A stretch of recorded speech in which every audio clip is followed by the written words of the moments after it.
two guys that can do it all. Too much electricity this morning. This is a good time. We're having a lot of fun. I had to do a triple take. Ka-ching! Why? Because of parity. I didn't mean to offend. Yeah, it's not going to happen. Load management is a dirty word. Let him rip. You know what? Circumstances provide the results. What? How do you do this once? Oh, Donnie, you've got such a good show there. A network that is booming. The Early Line, only on SportsGrid. The sharpest football contest show in the land, the Las Vegas Football Contest Show, focuses on Circa Sports Million, Circa Survivor, and the Westgate Super Contest, handicapping the games and releasing our contest picks every week of the season. With two former Super Contest winners, Brady Cannon and James Salinas, a former NFL player, Mike Pritchard, and over $1 million in contest prize money won combined, the Las Vegas Football Contest Show will have you prepared this season like none other. We live in a society right now where everybody's a snowflake, everybody's a cupcake, and everybody thinks that nothing is fair. Everything is like, it's not fair. We should have a better chance. We need more. You know what? I'm old enough to remember when you needed to have a perfect goddamn record to win a college football championship. That's the way it was. 11-1, too bad. Sports Rage tonight, only on SportsGrid. When you look at Marcus Johnson, when you look at Nikola Jokic, these aren't guys that are big, super athletic, dunking and jumping over people. These are just guys that are clean, skilled footwork, and do things below the rim that make the everyday guy look like it'd be like, I can do that. But you can't, and neither can I.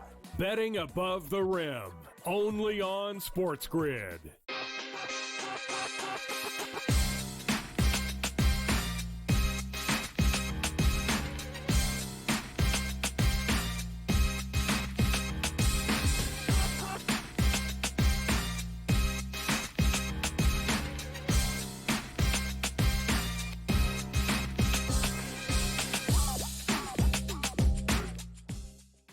And welcome in. A very happy Friday to you. It is Game Time Decisions here on the SportsGrid Network. I'm Joe Raineri. Appreciate you stopping by as we're getting ready for a big weekend across the board in the world of sports. Week 15, of course, of the NFL season kicked off last night in a absolute cure for insomnia. Those of you that might have had trouble sleeping over the last couple of days. Certainly hope you had a chance to watch this beauty last night, as 12-6 was your final between the Rams and the 49ers, causing even the hardened insomniac to pass out shortly after the second quarter, when it was clear no team wanted to score a touchdown in this game. And wouldn't you know it, no team scored a touchdown in this game. Absolutely ridiculous, including some of the highlights, the fact that the 49ers in the second half of this game managed only 87 yards of total offense. They, as a team, could not hit 200 yards of total offense in this game. But what we did learn is that Deebo Samuel, who has no problem complaining about not getting the ball a lot, well, he certainly had a chance last night to make an impact in the game. Oh, he got the ball. The problem is he didn't catch it. Yeah, a couple of very big drops and a tackle of his own player early on in the second quarter. Proved to be a very well-rounded game for Deebo Samuel.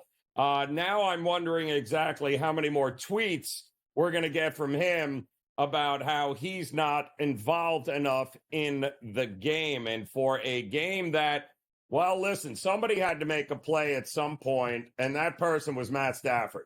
And Matt Stafford continues to play at a very, very high level, no matter which way you look at it. Yes, it wasn't a gaudy statistical night, but when they needed a big play, Matt Stafford delivered, especially on a couple of big passes to Puka Nacua. Cooper Kupp didn't even have a catch in that game. It was Nacua and Kyrie Williams, the running game that really, who went over 100 yards on the ground, by the way. That was really the difference in the game. And then, of course, special teams with the field goal kicking. And that was all she wrote for the 49ers. And as you can see now, that NFC West division has become a two-horse race, really, between the Rams and the Seahawks. And those two teams are scheduled to play each other in Week 18. So what are the Rams doing now, sitting at 8-6? And, of course, the Seahawks, they've got themselves a pretty big game coming up this week as well, a game that they are going to find themselves as a underdog, but a very winnable game nonetheless, as the Packers are coming to Lumen Field in Seattle to take on those Seahawks, who are sitting at 8-5. Good opportunity for the Seahawks here to be able to gain a game on the Rams and really kind of be in that driver's seat for the NFC West Division crown. So that is going to be a big game this weekend, and all we got last night was every indication that it's just not going to be for the 49ers this year. And the Rams, listen, you got to win ugly in the NFL. And a week after, or less than a week actually, on a short week where we watched them put up over 40 points on the AFC East number one team, and really a lot of people feel is the team that could very well represent the AFC in the Super Bowl. You put up over 40 points on the Buffalo Bills, and then you can't score a touchdown in a short week against the 49ers. But you know what those two games have in common? The Rams won them.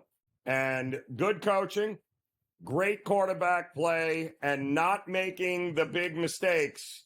Yep, that's how you win football games. That means something here in the NFL. And the Rams are showing us a little something a couple of years removed, don't forget, from Matt Stafford's first Super Bowl title. So can they get it done? A lot of football still to be determined, but the NFC West very much up for grabs here. So we'll have more NFL news and notes coming up for the Week 15 slate, which it's proven to be a very interesting one here, where the Tampa Bay Bucks are heading out to the Chargers. The Steelers are taking on the Eagles. We mentioned the Packers and the Seahawks. How about the Buffalo Bills taking on the Detroit Tigers? Another game this weekend with not necessarily big implications in the short run, except you have a Buffalo Bills team that has lost 3 games on the season. And you know where those 3 games have been? On the road.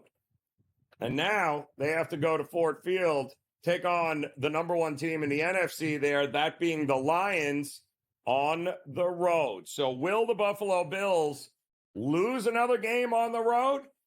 Or will they actually break that streak and get a W as a road dog in that one, getting 2.5 points? So big games coming up this weekend. Notice I did not mention the Jets or the Jags. Yep, or the Ravens and the Giants, which is probably the most gaudiest number that you will see in a very, very long time. In fact, it is the 4th highest spread last century of a home dog here. We're talking 16.5 points. Look at that. How disgusting is that? 16.5. The Giants are at home, 42.5. And it would not shock me if this number gets a little bit higher. But are the Ravens, and do the Ravens really care about doing anything other than just winning that game, running the clock out, and moving on? And do we think the Giants, who have lost 11 games on the season, and only 3 of those 11 games did they lose by double digits?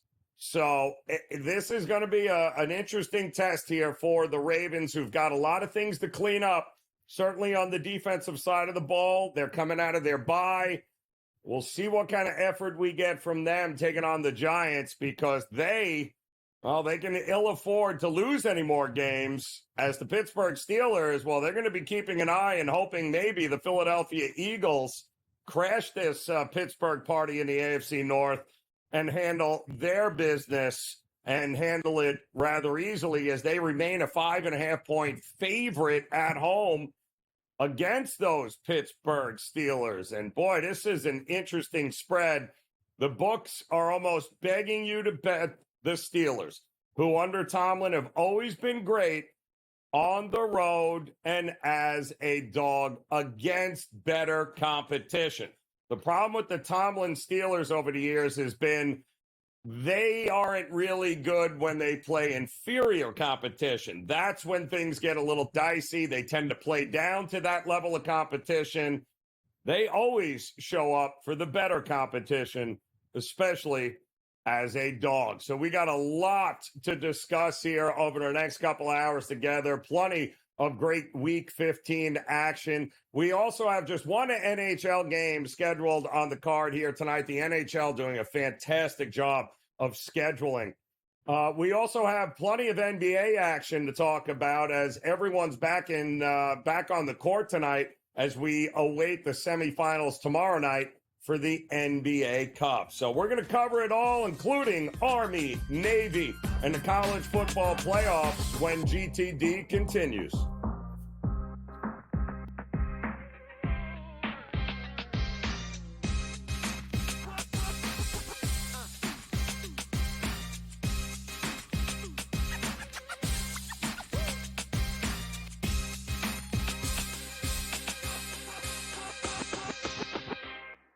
So my team didn't win this weekend, but I still did with this app that's taking over the game. Sports Millions Pick'em lets you make quick and easy predictions. Pick your favorite players, go higher or lower, and you can still win big even if your team loses. Plus, the multiplier is insane. With just a few picks, you can win big money.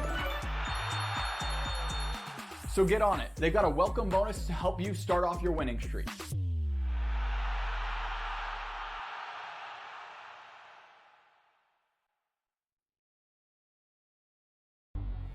Two guys that can do it all. Too much electricity this morning. This is a good time. We're having a lot of fun. I had to do a triple take. Ka-ching! Why? Because of parity. I didn't mean to offend. Yeah, it's not going to happen. Load management is a dirty word. Let him rip. You know what? Circumstances provide the results. What? How do you do this one? Oh, Donnie, you've got such a good show there. A network that is booming. The Early Line, only on SportsGrid. Your gut says Miami is going to win, and you should take the over. Your gut also said your NFT selfies would only go up in value. They didn't. But your head is on SportsGrid and knows the QB is in concussion protocol. The backup has a 45 QBR against the zone coverage. The New York D has the most sacks in the league. So yeah, trust your head. It's smarter to be on SportsGrid. The sharpest football contest show in the land, the Las Vegas Football Contest Show, focuses on Circus Sports Million, Circus Survivor, and the Westgate Super Contest, handicapping the games and releasing our contest picks every week of the season. With two former Super Contest winners, Brady Cannon and James Salinas, a former NFL player, Mike Pritchard, and over $1 million in contest prize money won combined, the Las Vegas Football Contest Show will have you prepared this season like none other. It's a new era in CFB to start off this year, put on full display. My take on this game is simple. I know some people will be upset about it. Good riddance to the Pac-12. Can you do it in terms of the week to week to week? I don't see a pathway for this team to miss the college football playoff. We want to make sure you have those best bets in the entirety of our betting cards. That was thinking! But he had that program was already going there! Only on SportsGrid.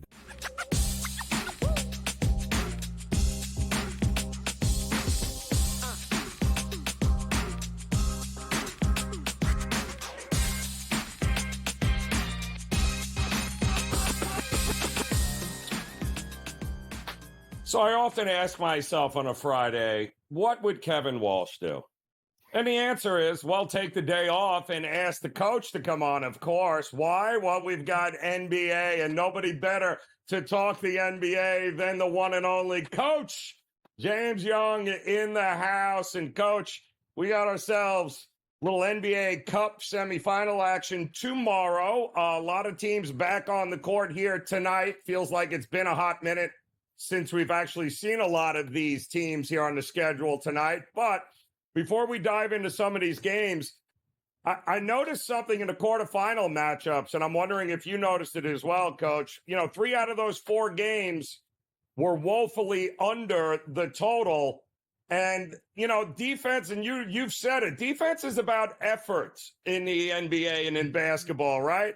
It looks to me like the teams that we've got remaining were putting in a lot of effort to get to Vegas and to win this damn thing. So I think the question of whether or not these guys took this seriously, it appears we got 4 teams that took it very seriously. Yeah, especially you look at a team like Atlanta going against New York. New York, arguably the top most efficient team of offensively in the NBA, scored 100 points. Milwaukee, who can't stop a nosebleed, I gave up, under 115. We know how good Oklahoma City is and Houston is. And I think, you got to look at it 2 ways, Joe. From a competition point of view, this is what the NBA wanted. They wanted games in November and December to matter and mean something, and guys show up and show out. What the NBA is going to miss, though, is some of the high-profile teams like, let's say, the Knicks, like Golden State, teams that would have drawn a lot. Folks, go look at the ticket prices right now. I think the cheapest tickets, we're under $40, if I'm not mistaken. I saw earlier today. But if you would have had a Golden State, obviously with our short, bunny hop flight, from California, or New York contingent coming from New York to gamble, the NBA, although happy with the competition, I think a part of them wish they got some of those high-profile games because also the ratings are down from last year. Yeah, it'll be interesting to see here. What do we get from the old guard? And Milwaukee is really the old guard here in the final remaining 4. And how bad does Giannis want it? He sounded like he wanted it pretty bad after that win against Orlando.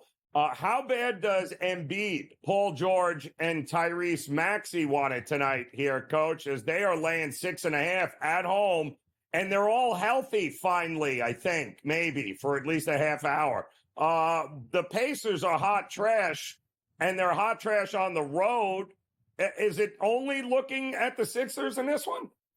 Yeah, considering, Joe, that I think Indiana hasn't covered in 7 of the last 8 games. Oh, and Joe, they're losing. It's not like they're losing to the Celtics. Think about this, folks. In the last 10 games, they've lost to, ready? Charlotte, Brooklyn, Toronto, Detroit. They barely beat New Orleans, and they beat Washington. But, sorry to our guy, Sammy Arnell. You might as well change your name to the Washington Generals. They're so bad.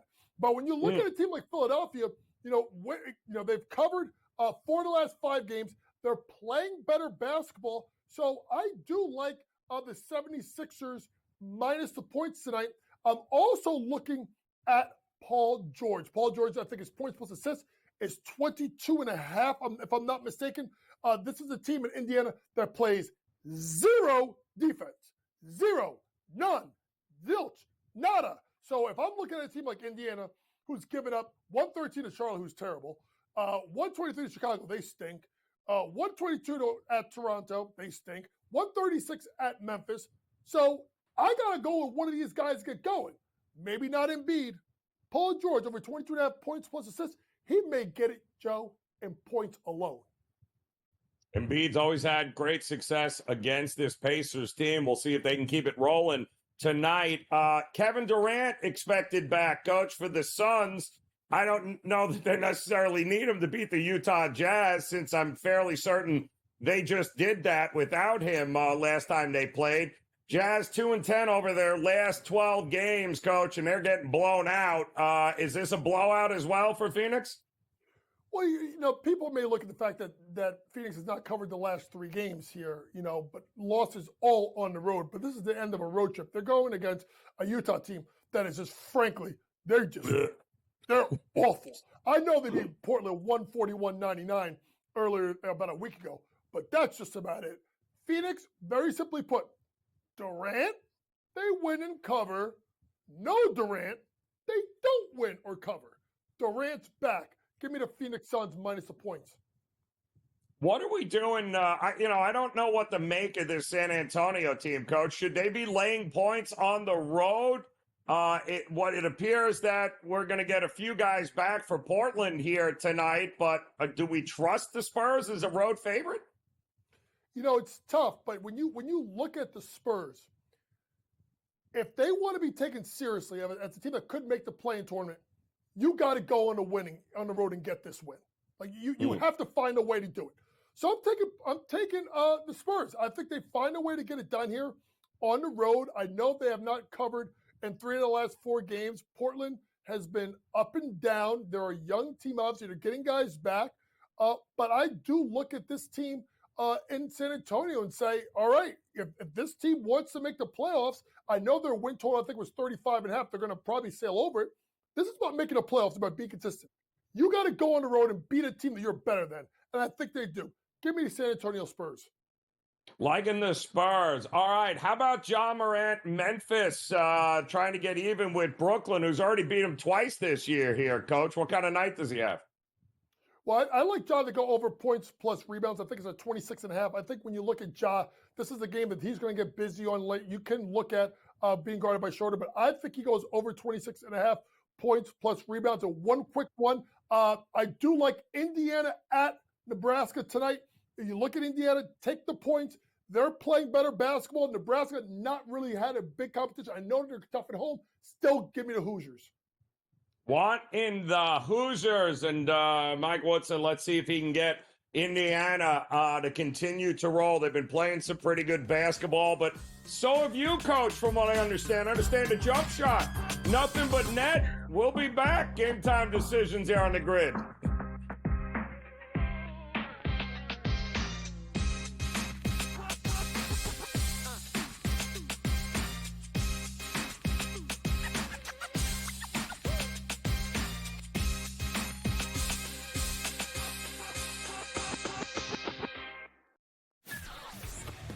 Uncle Stevie can just walk up the aisle like he's at the supermarket. I'll get a starting pitcher here, I'll get a closer here, I'll get a first baseman here, and he'll just keep throwing things in the cart because there is no limit. Now he's gone, so they got to go get arms to make that team better. Because the bottom line was they were just outclassed by the Dodgers. Let's face it, they got their ass beat. Pharrell Coast to Coast, only on SportsGrid. I want the mid-major teams. I want the A-10 to get 3 bids. I want, the Missouri Valley Conference to get an extra bid. I want these teams to go ahead that are one-bid leagues and give some of these other teams opportunities to make the NCAA tournament. Simply put, folks, when we get to the tournament, we don't care about all these teams that are big-time teams. Betting above the rim, only on SportsGrid. How do you find some of this great talent that you've brought in, who are still early in their career, might not have a ton of tape on them yet? I've been around this business, man, for almost 20 years. So a lot of these guys will tell you that I popped into a lot of gyms, sparred, or just worked on the side, or, kind of worked out, just watching. I've always loved this sport, man. I think it's the greatest. And we want to continue to put on the next up-and-coming superstars. We know we got them. Only on SportsGrid. The NFL and college, they don't operate on the same timelines, right? UNLV's head coach just got, the Purdue job this morning, where I imagine, right, UNC probably needs to know from Bill. And let's say it's late December, and we see 7, 8 teams open, and none of them want Bill. Then Bill's got to make a decision. Does he want to be a college head coach? Pro Football Today, only on SportsGrid.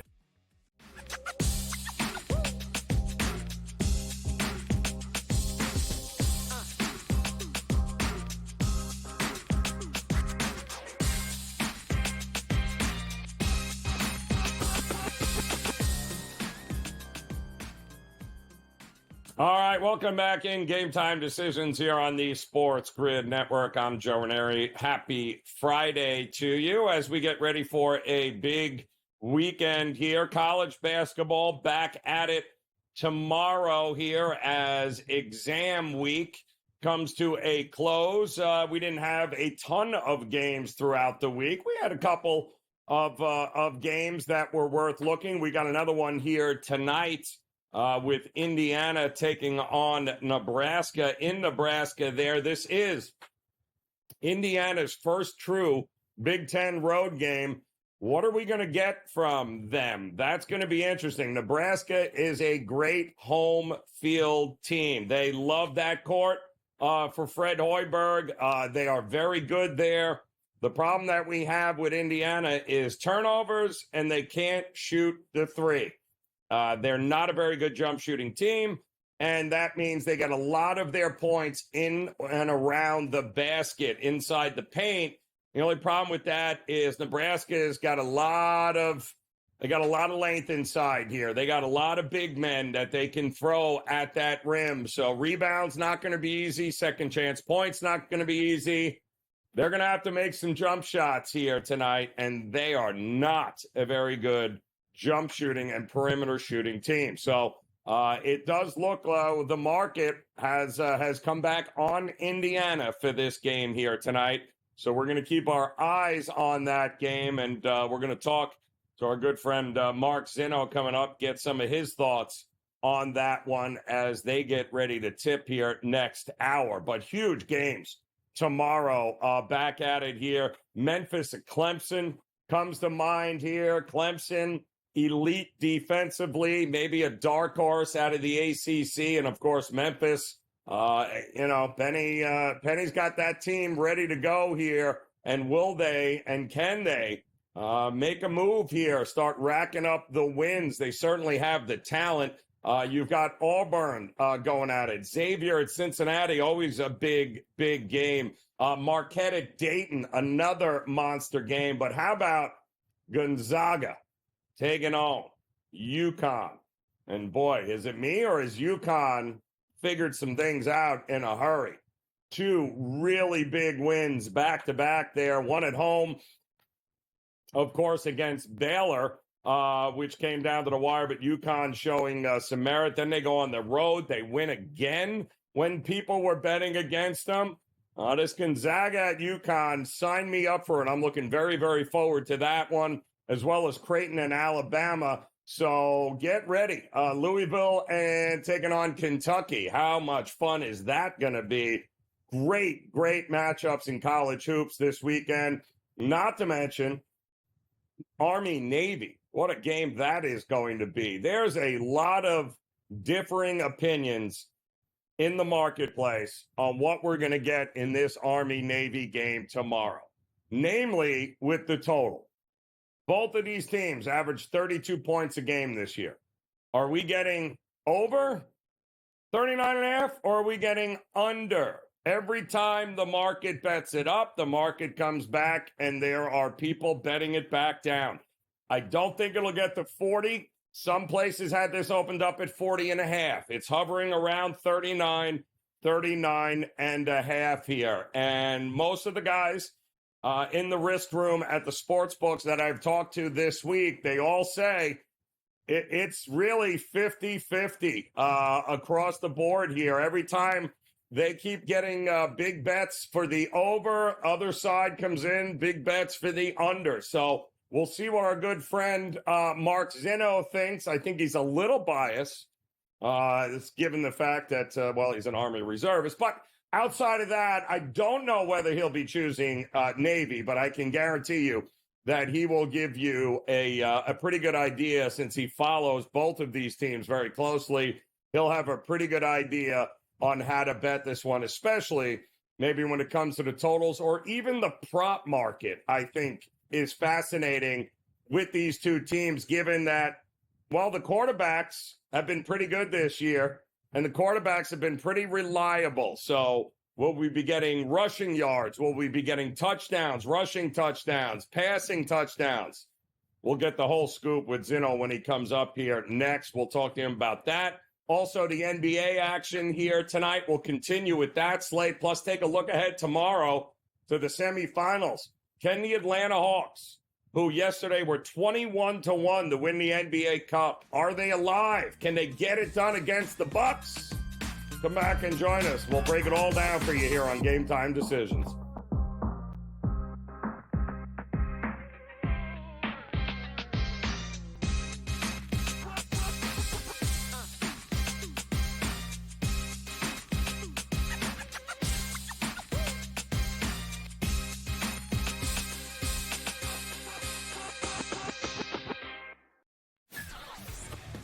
Uncle Stevie can just walk up the aisle like he's at the supermarket. I'll get a starting pitcher here, I'll get a closer here, I'll get a first baseman here, and he'll just keep throwing things in the cart because there is no limit. Now he's gone, so they got to go get arms to make that team better. Because the bottom line was they were just outclassed by the Dodgers. Let's face it, they got their ass beat. Pharrell Coast to Coast, only on SportsGrid. I want the mid-major teams. I want the A-10 to get 3 bids. I want, the Missouri Valley Conference to get an extra bid. I want these teams to go ahead that are 1-bid leagues and give some of these other teams opportunities to make the NCAA tournament. Simply put, folks, when we get to the tournament, we don't care about all these teams that are big-time teams. Betting above the rim, only on SportsGrid.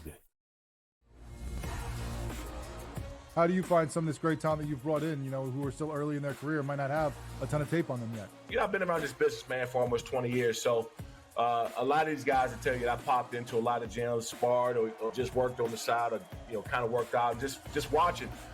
I've always loved this sport, man. I think it's the greatest. And we want to continue to put on the next up-and-coming superstars. We know we got them. Only on SportsGrid. The NFL and college, they don't operate on the same timelines, right? UNLV's head coach just got, the Purdue job this morning, where I imagine, right, UNC probably needs to know from Bill. And let's say it's late December, and we see 7, 8 teams open, and none of them want Bill. Then Bill's got to make a decision. Does he want to be a college head coach? Pro Football Today, only on SportsGrid.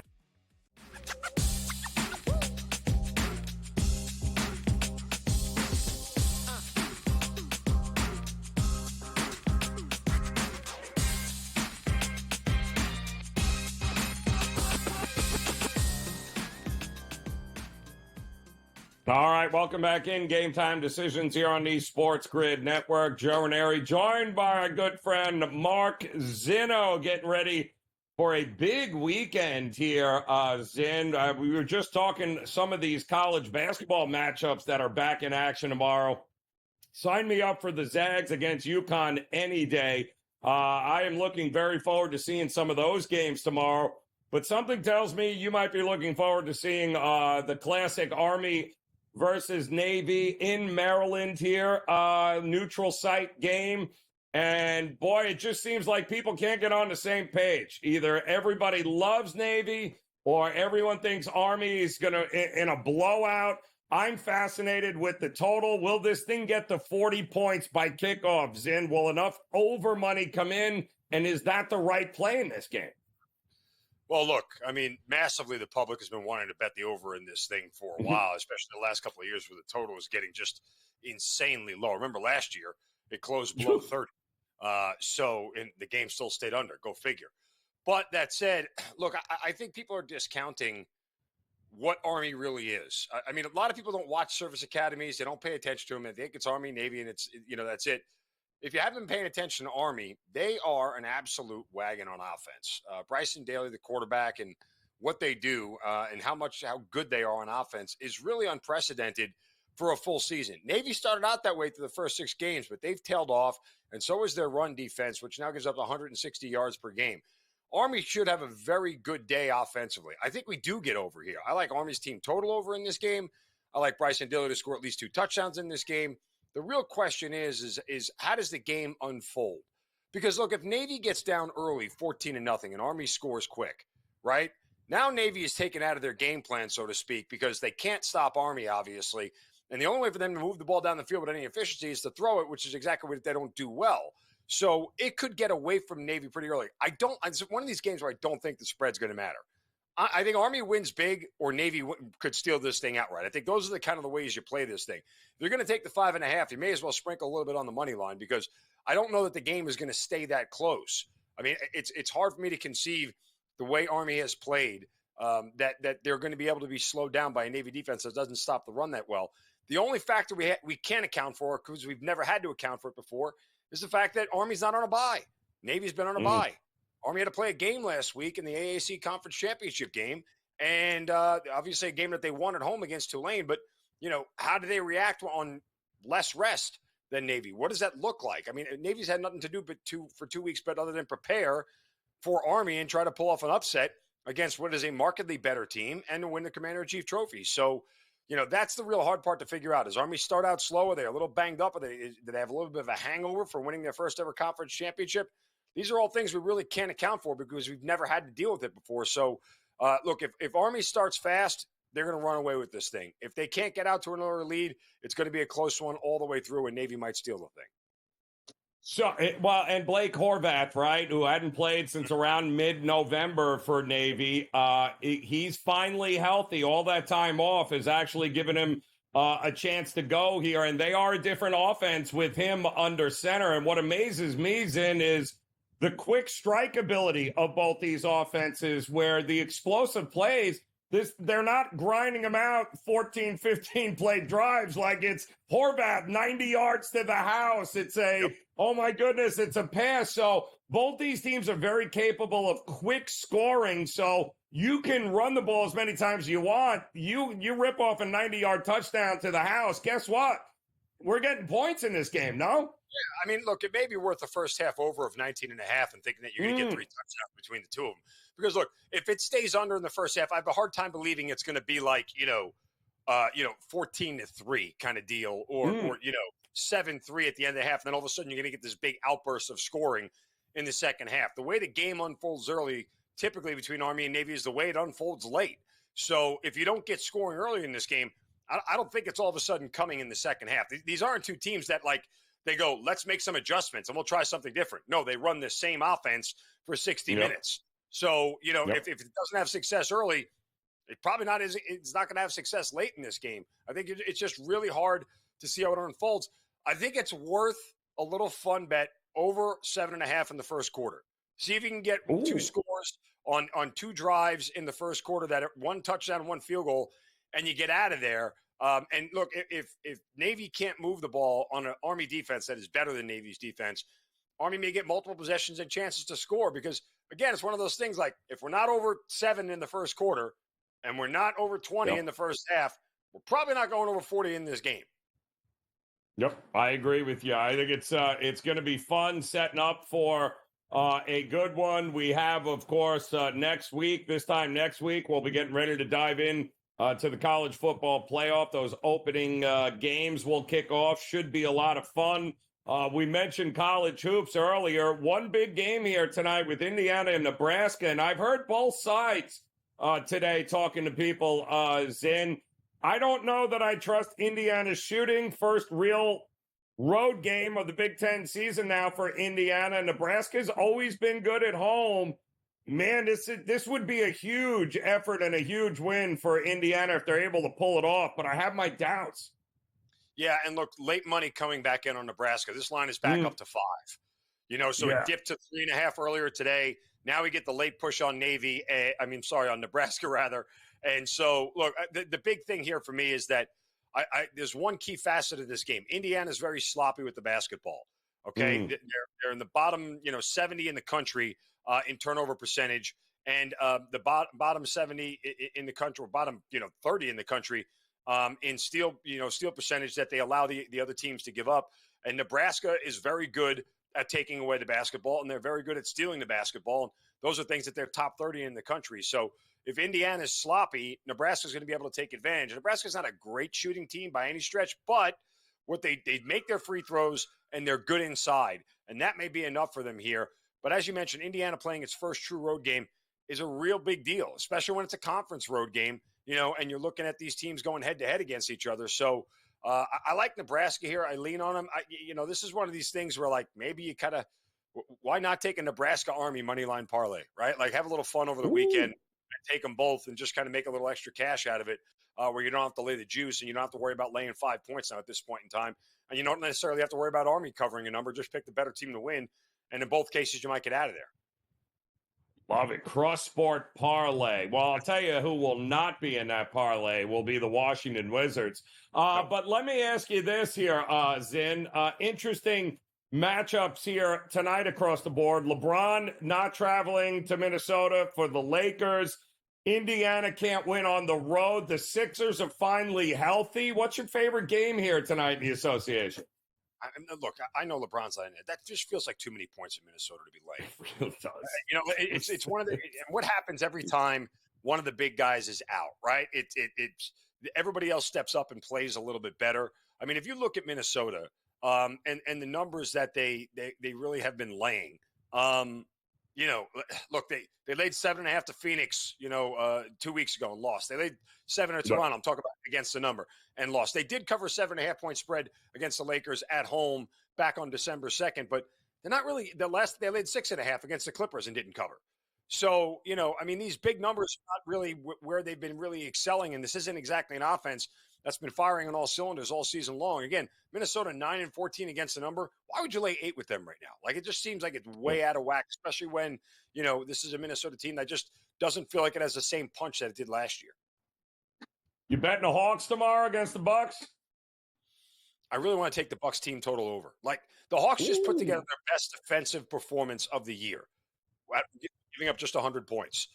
I don't think they do that again. If they're going to win it, they're going to win it with scoring and pace. And, it's not exactly like Milwaukee has a great defense, rather. So we could get this game to go over. But typically for a Hawks team that tends to give up 120 to a lot of teams, taking Milwaukee over 116.5 feels like the way to go. Love it. All right, Zen, enjoy the games here, man. Enjoy the weekend. We'll talk to you again. Game Time Decisions continues on the grid.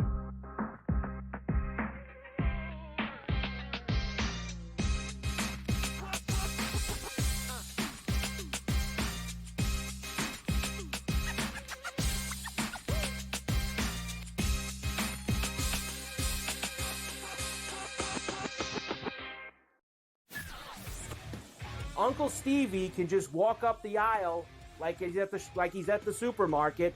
I'll get a starting pitcher here, I'll get a closer here, I'll get a first baseman here, and he'll just keep throwing things in the cart because there is no limit. Now he's gone, so they got to go get arms to make that team better. Because the bottom line was they were just outclassed by the Dodgers. Let's face it, they got their ass beat. Pharrell Coast to Coast, only on SportsGrid. I want the mid-major teams. I want the A-10 to get 3 bids. I want, the Missouri Valley Conference to get an extra bid. I want these teams to go ahead that are 1-bid leagues and give some of these other teams opportunities to make the NCAA tournament. Simply put, folks, when we get to the tournament, we don't care about all these teams that are big-time teams. Betting above the rim, only on SportsGrid. How do you find some of this great talent that you've brought in, who are still early in their career, might not have a ton of tape on them yet? I've been around this business, man, for almost 20 years. So a lot of these guys will tell you that I popped into a lot of gyms, sparred or just worked on the side or, kind of worked out, just watching. I've always loved this sport, man. I think it's the greatest. And we want to continue to put on the next up-and-coming superstars. We know we got them. Only on SportsGrid.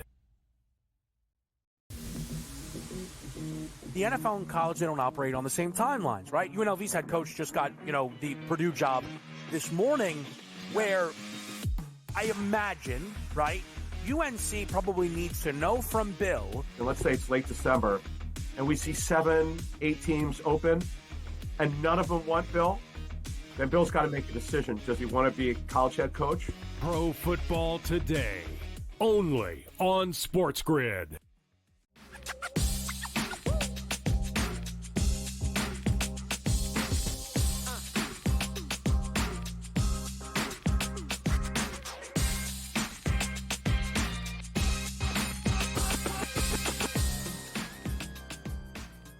All right, welcome back in Game Time Decisions here on this Friday, wait a minute.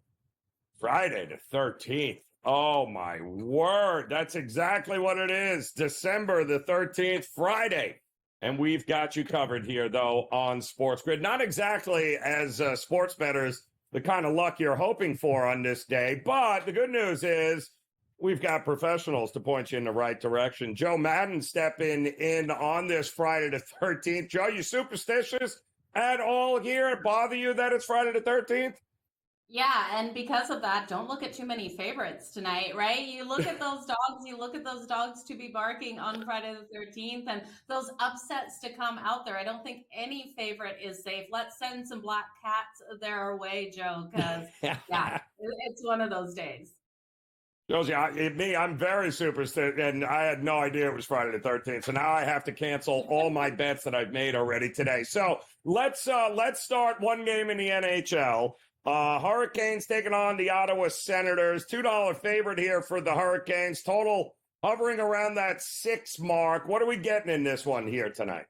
Well, the inconsistencies here of Carolina do scare me looking at this team, especially as a $2 favorite coming into this one, Joe. We have the Ottawa Senators, and yes, they aren't the best team as of late. They are coming off that big win versus the Anaheim Ducks, and I think they bring some momentum into this, especially with how we're seeing Omar play as of late. He's my play on in this one. Now, he doesn't have fantastic numbers versus the Carolina Hurricanes, but we look at him in his last 5 games, how strong he's been out there over the last 5 games. He has a 1.51 goals against average and a 953 save percentage. If he can bring that in tonight, I do think Carolina will struggle to score on him in this matchup. They have a team total of 3.5. I'm going to take it to the under 3.5 in this matchup. I know that Carolina is so strong at home, Joe, but this team right now, I'm just not loving what I'm seeing out of them. Now, Kochetkov is in net tonight for the Carolina Hurricanes, and he's been allowing those goals to come in as well. I do think we could have the possibility of an upset here in this one. And like I said, it's Friday the 13th. The underdogs, I think, are always barking on crazy days like this. So if you want to look at the Ottawa Senators, you can look at their team total over 2.5. I really do think they win this in a 3-2 style game. Has the opportunity of going to overtime as well. But Kochetkov coming out here, in his last 4 games, he's allowed 3 goals in 1 and 4 goals in the other 3. So you can't trust him to keep that puck out of the back of the net, Joe. Well, let's only one game on the ice here tonight. A handful of games in college basketball, and I love this game that you picked here, Joe, because I looked at Army getting what was 11 and a half points earlier today, now down to 10, taking on GW. I have no idea who George Washington is to be laying this kind of number here against this Army team that is a little bit different than what many people are used to. It's not a big post inside the paint with big guys throwing dunks. They can shoot from the outside, and I love your approach in playing this game. Yeah, they can shoot from the outside, and they've been strong there doing so with Curry coming out, being able to get those threes on the board. He's averaging right around 3.1 threes per game. And you're looking here at George Washington. This team can't slow anyone down. They're really struggling defensively to do so, and I do think Army will be able to get those points on the board. I think George Washington relies a lot, Joe, on those free throws, which puts their numbers kind of overinflated in what we've seen in a lot of these games. But one thing about Army, they don't foul a lot, so they're not going to have those opportunities there. I'm going to look at Army's team total over that 68.5. I'm expecting them to hit closer to 70, 72 points in this game. So it's going to be tight to that number. But George Washington, you can't lay the number here with them. I just don't trust them enough in this matchup to be able to get things done. You look at them, and yes, they were 11.5 point favorite, now moved to 9.5. When they were that 11.5 point favorite, they, as a double digit of 11 or more points, were only 1-4 against the spread. And coming into this, while they've been able to get those wins, going 8-2 on the season, they're still 3-7 against that spread. And Army's kind of sitting in that opposite direction here, where their offense really is driving. They're able to get these points. It's just their defense lets them down. So let's play on Army's offense in this one, Joe. Let's do it. I'm with you there, Joe. Like that a lot. All right, speaking of Army basketball, we've got Army football tomorrow taking on Navy to midshipmen. It's a classic, one that usually ends up with not a whole lot of points here, Joe, but this feels different this year. How are you looking at this game? It feels so extremely different, right, Joe? You look at both of these teams, and who would have thought they both would be averaging right around like that 30, 32 point mark per game. Now, defensively, Army definitely is the stronger one here. But you look at Navy, they dominated this matchup and they're coming in off a bye. They're going to be ready to take on Army in this game. And I think their team total is too low. What I'm looking at is like a 24-17 style win here for Army. So Navy's team total at 16.5. I know, again, really tight to that number, but this is a team that I trust more to put those points on the board, even though it's such a stout defense here of Army, even though we know we're going to see both of these teams run the clock. I just trust here in Navy's quarterback to have those explosive plays and be able to get those passing touchdowns on the board. Now you can look at Blake Horvath here for that passing touchdown. It's coming in at plus 106. If you think he can get 2 on Army, which is asking so much, Joe, it's coming in at plus 580. And then I'm going to circle a Bryson Daly. We know how strong he is with his arm, not with his arm, with his legs. That is where his strength comes. His passing touchdown, if he can get 1 on the board versus Navy, it's plus 172.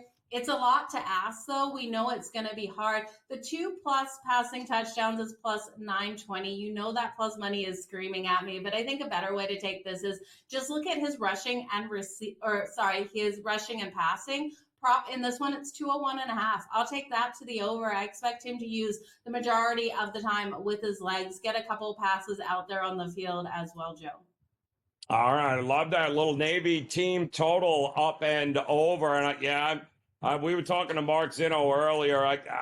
I think the first half over is something I'm going to go with, because I would not be shocked if we get a couple of big-time scores, and I'm talking 80 yards, 70 yards, those kinds of things. I think it's going to be a great game, but I think points are coming. We're going to check in with Joe Madden when we get back. Some great NFL Week 15 games to cover. We'll do that next on The Grid.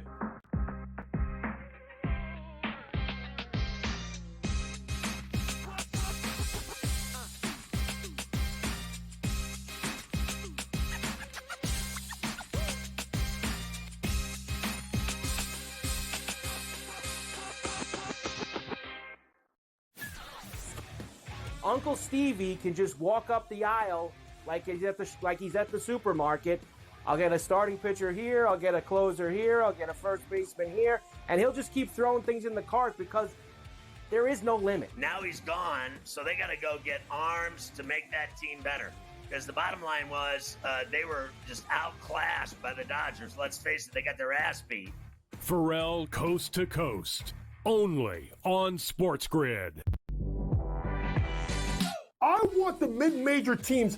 I want the A-10 to get 3 bids. I want, the Missouri Valley Conference to get an extra bid. I want these teams to go ahead that are 1-bid leagues and give some of these other teams opportunities to make the NCAA tournament. Simply put, folks, when we get to the tournament, we don't care about all these teams that are big-time teams. Betting above the rim, only on SportsGrid.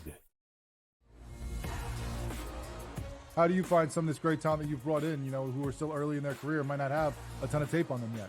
I've been around this business, man, for almost 20 years. So a lot of these guys will tell you that I popped into a lot of gyms, sparred or just worked on the side or, kind of worked out, just watching.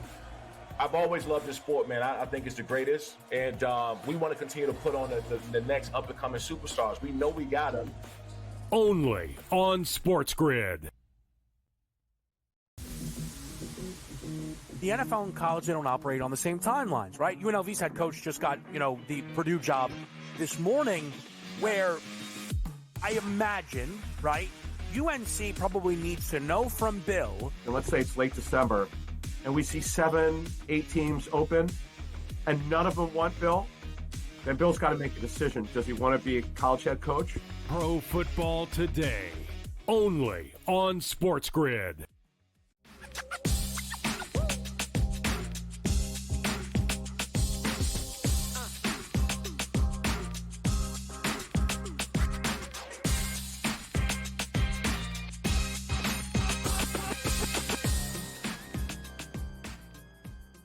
All right, welcome back in GameTime Decisions here on the SportsGrid Network. It is Friday, the 13th of December. Wow, Joe Madden stepping back with us here is Joe. We got some great games coming up in the NFL Week 15. I want to get your thoughts here on some of these dogs that we think not only cover, may win outright. And you're going to look at the Chiefs-Browns game. What are you thinking here? Yeah, it's crazy to go against the Kansas City Chiefs, right, Joe? But you look at the Cleveland Browns, and I think they have the opportunity of doing it. We know the Chiefs have been just so strong out there, but I'm looking at Jameis Winston, and while we know he can throw those pick six, he can also move this ball on the secondary here of the Kansas City Chiefs that I just don't trust right now. They're not getting that protection on their offensive line for Patrick Mahomes either, and I think the Browns are sitting in that situation where they were a 6.5-point dog. This line has moved to like 4.5, and so much money coming in on them, and I think it's the right side of this. So we might have missed the best of the number, but I do think they have every opportunity of covering with the points and every possibility of pulling off this upset in this one. I just don't like how beat up here we have the secondary of the Kansas City Chiefs, and it feels like just a classic letdown spot. You know, they've been in such hard games. They're coming off that win versus the Chargers. This is just one of those games where even though the Browns aren't perfect, everyone's counted them out, and I think they get it done here. Ooh, liking the Browns, plus 4.5, and on the money line.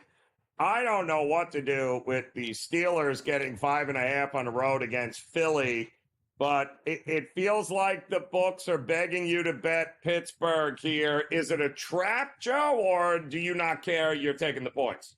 I don't care. I'm not going to fade Mike Tomlin in this situation. Mike Tomlin as a dog, it's where you have to back the Pittsburgh Steelers. It's your best opportunity of making money. And if this one doesn't cash, we've had so many cash, but I do think this is a game that this defense can shut down the run game here of the Philadelphia Eagles. We know they're such a run-first team, and Saquon Barkley should be able to put up those yards, but I think the defense, TJ Watt, they'll be all over them in this matchup. So I'm looking for the Pittsburgh Steelers plus the points. Of course, I'm going to sprinkle here on the money line. I think this team has the possibility to pull off the upset, Joe. Oh, loving it. Steelers plus 5.5. And then, of course, the game of the weekend, the Detroit Lions at home welcoming in the Buffalo Bills. Could be a possible Super Bowl preview here, Joe. What do you think we're going to get? This game is going to be excellent out there, Joe. I'm hoping for it. It can't be a snooze fest like last night, right? I'm looking for the Detroit Lions to come out nice and strong. You look at the Bills, and yes, this team is getting healthier, but so are the Detroit Lions. And I think with how strong this offensive line is in front of Jared Goff, they have every possibility of winning and covering the spread. So I'll lay the 2.5 here with them. You look at the Bills, and we talked about the Kansas City Chiefs and how hard their games have been. The Buffalo Bills, Josh Allen has been so fantastic week in and week out for the last couple that I think this is a really hard spot for him, and I don't think he looks like Superman against his defense here at the Detroit Lions. So I'm taking the Lions. I'm expecting Goff to be able to put up those passing yards here on the secondary of Buffalo and get the job done at home. I love it. It's going to be a great weekend here, Joe, across the board, but it does feel like dogs could very well be barking a lot here this weekend in the NFL. We were just laughing and going, you go down this list, I'm looking at a Panthers team that is, for the first time in 100 years, they're a favorite. Joe, the Panthers at home are a favorite over the Cowboys. Like, what in the world? Having said that, the Cowboys probably win this game outright by 1 million now. You know that, right? No, there is no way I'm going to touch the Cowboys in this. What do the books know that we don't? We have to lay points with the Panthers. I didn't expect it either, Joe, but because of that, I think I'm going to alt this number. Laying it a half, like 6.5 points here, touchdown. The plus money is going to be fantastic. Either the Panthers win this and they win this by that touchdown, or they get blown out of the water and it's the Cowboys. But yeah, this line, completely shocking, right? Joe, I got to tell you, I like the way you're looking there here. Great going to the alt market with Joe Madden. You absolutely have to love it. Listen, good news is big slate of games coming up in the NHL tomorrow, in fact, with some good matchups we're going to be looking forward to. And then, of course, Joe, we've got, in addition to the NFL, that Army, Navy, and we're getting ready for the college football playoff, if you can believe that. Enjoy the weekend, Joe. Game Time Decisions, another hour next here on the Grid.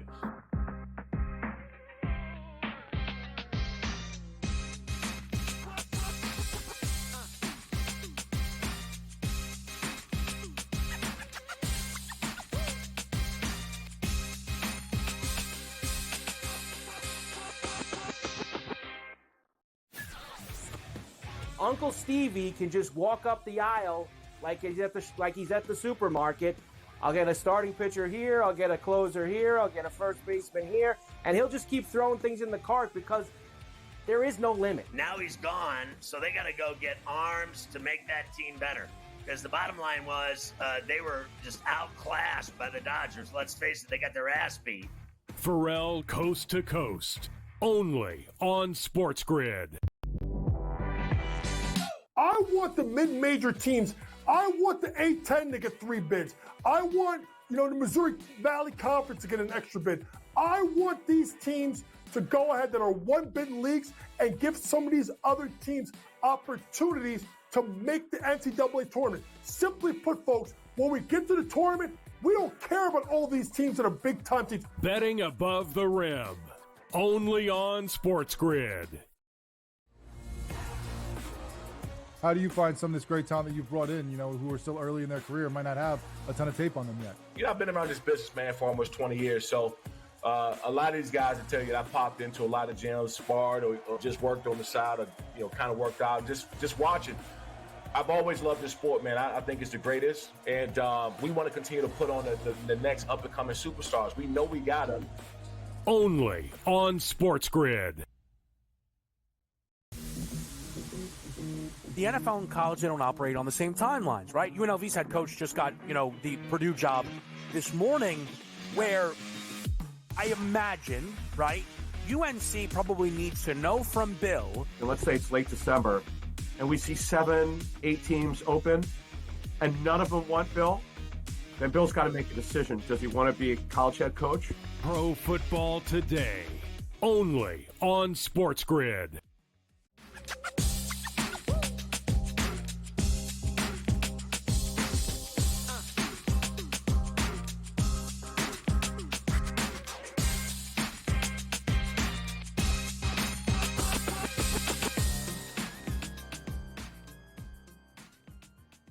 All right, welcome back in Game Time Decisions, off and running another hour together before we give way, of course, to our friends on In Game Live here on the SportsGrid Network. A lot of great action here tonight in the NBA. Also, a couple of college basketball games underway right now with Army and George Washington, as well as Merrimack hosting Boston University. A little bit later, we're going to have Indiana and Nebraska, 2 actual schools that people have heard of. And that should be a pretty good game coming up at the top of next hour. In the meantime, only one NHL game, but that doesn't mean our good friend George Kurtz doesn't have some sort of chalky bet in this game. But what we really want to talk with you, George, is how bad that Islander loss was. No, we already did that too. Let's talk about baseball if we can, because nobody more in tune with what's going on. And I got to give MLB credit. They have been dominating the headlines over the last week. Started with Soto Sunday. More headlines from Major League Baseball than anything that was going on in the NFL, which is kind of crazy. The Soto news going to the Mets. The Yankees countered back already by signing Max Fried from the as a free agent there. Thought that was a great signing, and they added more here today because it looks like they just landed what I thought was the best closer in the National League, Devin Williams from the Milwaukee Brewers in a trade. And somehow, Kurtz, they managed to offload Nasty Nestor in the process. What are you thinking about this move by the New York Yankees? Yeah, you can see what the Yankees' answer is to losing Soto, right? Yeah, they lost a whole lot of offense here. Can't replace him, not with one bat anyway. So we'll extend our rotation. right? You sign Max Fried, probably too long, but every contract is too long nowadays, just the way it is here. But now you got Cole, Fried, Heel, Schmidt. It's a hell of a rotation, right? It's very dangerous, probably the best, one of the best, if not the best, in the American League. Seattle probably still has number one rotation there. Then you trade for Devin Williams. You just said it. You have now a great closer, right? Probably the best closer the Yankees have had since Mariano Rivera. You put Luke Weaver in that 7th, 8th inning role here. And now that bullpen, Jonathan Loaiza is coming back as well. They signed him this week. Now that bullpen looks really strong at the end here. So you don't need to score 7 runs a game to win, right? That's what the theory is going to be here. There's still work to be done for the Yankees. All right, they'd rather have Jazz Chisholm play second base rather than third base. So you got to sign a third baseman. As much as I don't want it, I just have a feeling, Joe, that Alex Bregman, we're going to hear that soon, because I don't know if the Astros are interested in re-signing Bregman anymore. Now they got Paredes and the Kyle Tucker deal here, so maybe the Yankees will be in on him. I'm not for that. I don't think that'll work here in New York. Yankee fans hate him. Altuve, Correa, the top 3 of the Yankee fans hate here, but they need either a second baseman or a third baseman, because Jazz Chisholm can only play one of those. They prefer to move Jazz back to his normal second base position. They need a first baseman. Maybe now this trade opens up to Cody Bellinger. All right, maybe he goes to the Yankees here, and they'll need an outfielder, preferably a left-handed hitting outfielder here with Judge in right and Dominguez in center. So the Yankees aren't done here, but they're making moves here to combat what they lost when Soto signed with the Mets. So we also know that a big trade involving the Cubs came to fruition here today, where that all of a sudden, just like that, it looks like the Houston Astros' reign of terror is gone here, Kurtz, where they've lost now Kyle Tucker in a big trade here, right? That's a big bet. The Cubs agreeing to send him to Houston, or Houston agreeing to send him to the Cubs. In return, Paredes, the third baseman, the young third baseman, which tells me Alex Bregman is probably not coming back to Houston. And just like that, Kurtz, we got ourselves, well, an interesting Chicago Cubs move, looking to play to keep. And Houston's, they're going to look a lot different here, Kurtz, any which way you cut it. Yeah, you're right. I mean, Houston, in some ways, it was the Yankees of the bugaboo, right? Now, they're not going to be the same team. All right, you trade Tucker, he may be the best player that no one talks about in baseball, right? He is a really good hitter here. 30 to 40 home run guy, can play the outfield, can run. Yeah, he got hurt last year. Was out a couple of months, I believe, with some kind of foot/leg injury there, but he'll be fine. He'll be great for the Cubs. Now, he's in a contract year. So the Cubs, I wouldn't call this a massive overpay. You gave up Paredes, you gave up Smith, you gave up Wisniewski. The Astros really wanted Paredes. They were in on him when the Rays were trading him. They wanted to get him, but that trade didn't work out here. So they get their third baseman here. Like you, I assume that Bregman now will not be back with the Astros, that he goes to the Yankees. We've heard the Red Sox or someone like that. He's the third baseman here. So they're not going to be the same team. And Joe, do they trade Valdez now, too, for the same reason? Because he's a free agent at the end of the year? Makes you wonder if they'll move on from Valdez here. Tucker is a surprise to me. I guess the Astros just knew in the end we can't sign him. He's not getting $765 million, but he's probably getting over $4 million. That's my guess is what he's going to sign for. And I guess the Astros knew in the end, we're not going to sign him. We don't want him to walk away for free, so we'll take whatever we can get now for him. Yankees look like they finished in second place for Tucker because they would not include Louis Hill in the trade. They were willing to include George Lombard, one of their top prospects, but not Louis Hill, and thus that sent Tucker to the Cubs.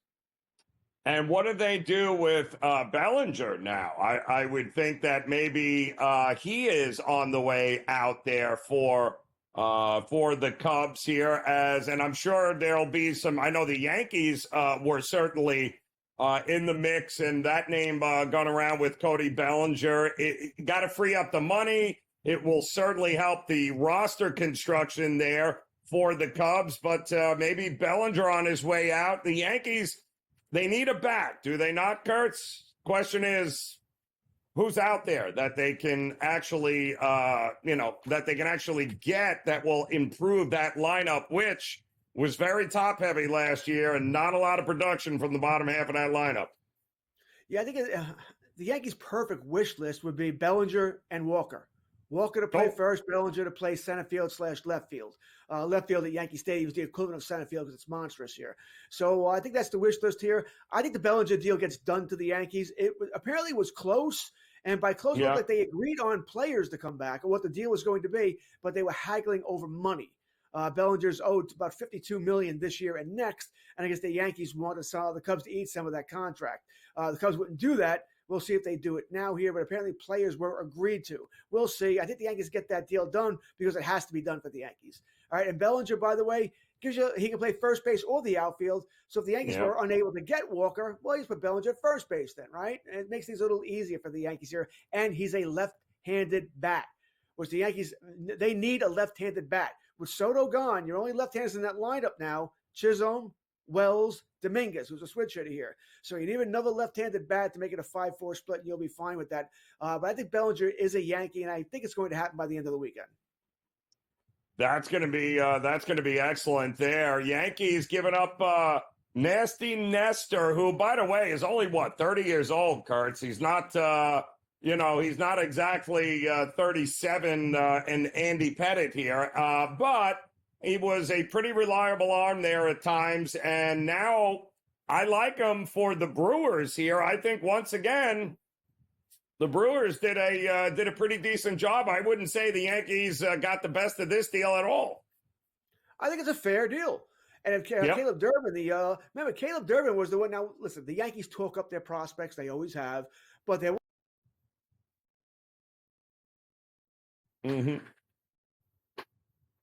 Yeah, we lost George. He was so dumbfounded by the idea that Nasty Nestor is no longer going to be a New York Yankee that we had to cut his microphone.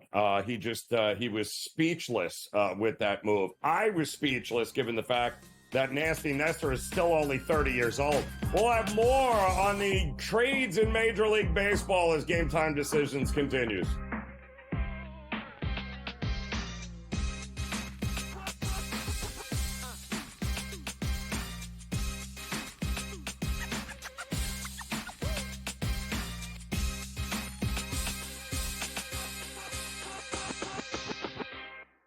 So my team didn't win this weekend, but I still did with this app that's taking over the game. Sports Millions Pick'em lets you make quick and easy predictions. Pick your favorite players, go higher or lower, and you can still win big even if your team loses. Plus, the multiplier is insane. With just a few picks, you can win big money.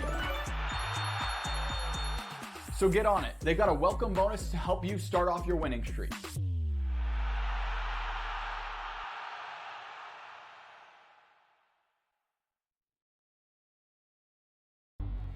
Two guys that can do it all. Too much electricity this morning. This is a good time. We're having a lot of fun. I had to do a triple take. Ka-ching!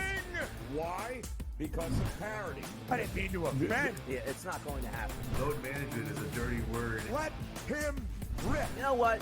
Circumstances provide the results. What? How do you do this one? Oh, Donnie, you got such a good show there. A network that is booming. The Early Line, only on SportsGrid. Your gut says Miami is going to win, and you should take the over. Your gut also said your NFT selfies would only go up in value. They didn't. But your head is on SportsGrid and knows the QB is in concussion protocol. The backup has a 45 QBR against the zone coverage.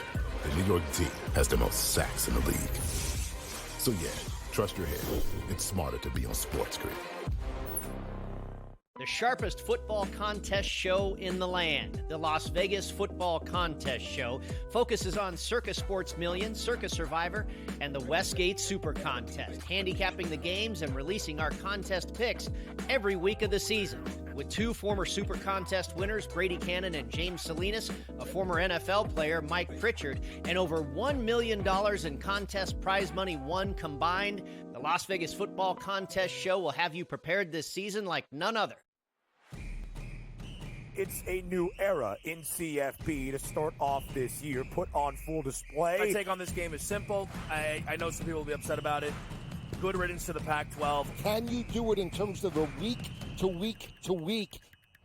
I don't see a pathway for this team to miss the college football playoffs. We want to make sure you have those best bets in the entirety of our betting cards. That was Viking! But he had that program was already going there! Only on SportsGrid.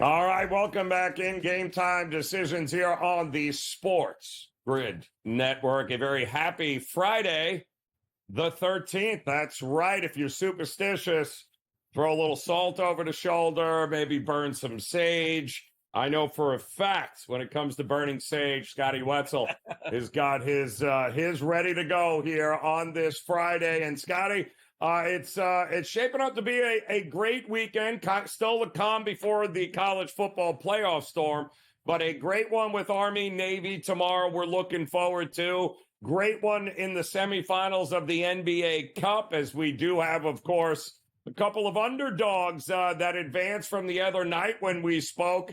And let's start in the NBA in a game in which the Timberwolves won't have to deal with LeBron James. Now, I don't know if that's a good thing or a bad thing for the Timberwolves. They are laying a big number here, Scotty. I don't even think LeBron traveled with the team for personal reasons, but it sounds like maybe, just maybe, this is the part of the season where we won't see LeBron until, I don't know, February, Scotty, is what it feels like. Joe, I've said that now for a couple of years. I really do believe in the NBA in particular. You're going to get to the point with these aging superstars who are going to say, you know what, I don't want to play in a regular season. I just don't. You know, either they feign injuries, they come up with excuses, or they just blatantly just say, nope, you know what, I'm not going to play. You know, give me a call in March. I'll play the last game, last month of the regular season, and then we'll play the postseason, and that's all that really matters. We get it as a number 7 seed or 8 seed, doesn't matter. You know, I can win one game on the road. I don't know if that's happening with LeBron. I don't know if he's contemplating retirement. But yeah, you have almost a week off, and then you have the head coach coming out and saying, well, he might not be with the club when we come back from our little break. I mean, maybe reality. I know Bronny had a great game, last night down in the Triple A's there. But maybe reality is sitting in, and he's saying, my son isn't really any good. I've had my 2 minutes. I've been on the court with him. I've done that. And if I wait around for him to be good, I'll be 60, So yes. If he's not going to be any good, then why am I still playing? So you got a weird Laker team tonight. I would not be putting my hard-earned money on them tonight. You got Reeves, who might not play, Austin Reeves. You got the plantar fasciitis with the Anthony Davis. So if he's going to play, he's an injury waiting to happen. The last thing you want to do, right, is put your money on the Lakers. You're getting a big number, right? 8.5. That's a fat number. But then you find out LeBron's obviously not there. Reese can't play. AD doesn't want to play, and all of a sudden you're betting on the 7th and 8th guys down the bench. So I like Minnesota in that game. I don't blame him. Kind of tough to trust what's going on there with the Lakers right now. How about an interesting one here with the Nets tonight taking on the Memphis Grizzlies? Now, if I'm not mistaken, the Nets have already played the Grizz twice and beat them both times this season. So Ja Morant kind of got beat up with him last time. What, 10? Is that what it's 10 now? What are we thinking here? Listen, if it's not broke, don't fix it, right? As the saying goes, if the Grizzlies didn't get attention from the Nets after their first loss, I don't know why a second loss would all of a sudden change that, make them that much more focused. And it's not a fluke as far as with this Nets team. They're we talked about it, Joe. They're one of the best teams literally in the NBA against the spread. So they may be losing their games, but not getting blown out. So I know, you don't think, okay, they're not going to play well 3 straight times against Memphis. Memphis 9-1. But who knows how these teams are all going to come back. They've all basically had a week off. You want to give me 10 points. Maybe Memphis isn't quite motivated. Maybe the shots aren't falling because they haven't played in a while. I'll take the double digits with Brooklyn, one of the best spread teams in the NBA. Yeah, it's funny, Scotty, that extended rest that these teams got, and might have worked to the detriment of Memphis because they were on fire. They looked like they were really rolling, and then all of a sudden take a couple days off. Like, what are we supposed to do now? So to lay double digits is you got to be confident that they are ready to fly and they are ready to get it going. But that's a tough ask here after they just got the rug pulled out with them with a very strange scheduling spot because of the NBA Cup here. Another interesting game tonight, though, with the Bulls taking on the Hornets here. There's a lot of love in the marketplace for the Bulls. I believe Vucevic has been ruled out tonight with an illness. But my goodness, I saw 5.5, Scotty. Is that enough for you to pull the trigger on the Bulls? Yeah, it's even up to 6.5. I saw in some circles. So Seth Curry's got to play for Charlotte. You know what? Charlotte is just bad, Joe. Bulls have beaten them 5 straight. Yep. They covered 5 in a row. I mean, everybody has. Who hasn't beaten Charlotte 5 straight, right? But at least the Bulls are in that equation. Chicago is at home. You know, you're laying less than a touchdown with them. You know, and against Charlotte Hornets, that's pretty darn good. So it's kind of more of an anti-Charlotte play than it is a pro-Bulls play. But man, Charlotte is just so bad. They have not made any impression. It is amazing. You know, when you talk about like just awful franchises, you know, around all sports, people don't really mention Charlotte too much, but with Michael Jordan, without Michael Jordan, this team has basically never, ever been good outside of a couple of years. And this year seems no different. Yeah, it's going to be interesting to see how this works for them. I'm also very interested to seeing the Spurs are laying points on the road. Is that something we trust here, Scotty?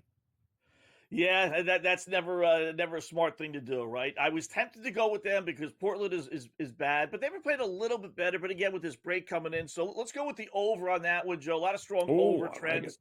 6-2 over their last 8 meetings. 15-7 over the last 22 games at Portland between these two teams. Spurs heading into their little mini break here. 4 over last 5. So, you know what? I think we're going to get some points tonight. Let's go with the over.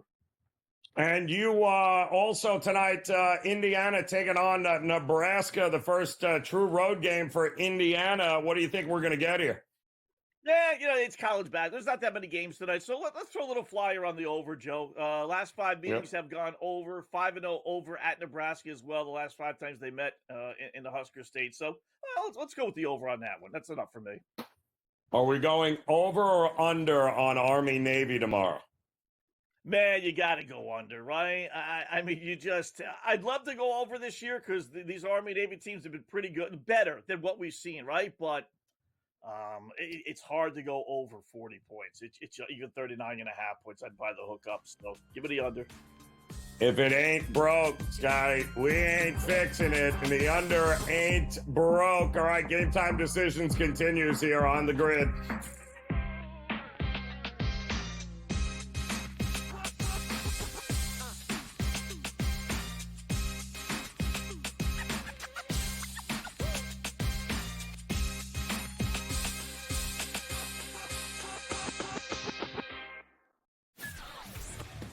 Uncle Stevie can just walk up the aisle like he's at the supermarket. I'll get a starting pitcher here, I'll get a closer here, I'll get a first baseman here, and he'll just keep throwing things in the cart because there is no limit. Now he's gone, so they got to go get arms to make that team better. Because the bottom line was they were just outclassed by the Dodgers. Let's face it, they got their ass beat. Pharrell Coast to Coast, only on SportsGrid. I want the mid-major teams. I want the A-10 to get 3 bids. I want, the Missouri Valley Conference to get an extra bid. I want these teams to go ahead that are 1-bid leagues and give some of these other teams opportunities to make the NCAA tournament. Simply put, folks, when we get to the tournament, we don't care about all these teams that are big-time teams. Betting above the rim, only on SportsGrid.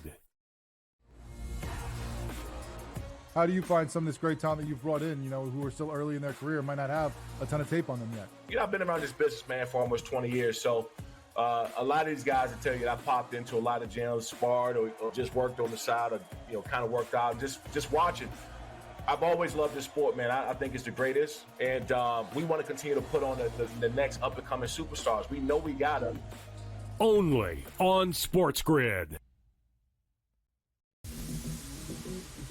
The NFL and college, they don't operate on the same timelines, right? UNLV's head coach just got, the Purdue job this morning, where I imagine, right, UNC probably needs to know from Bill. And let's say it's late December, and we see 7, 8 teams open, and none of them want Bill, then Bill's got to make a decision. Does he want to be a college head coach? Pro Football Today, only on SportsGrid.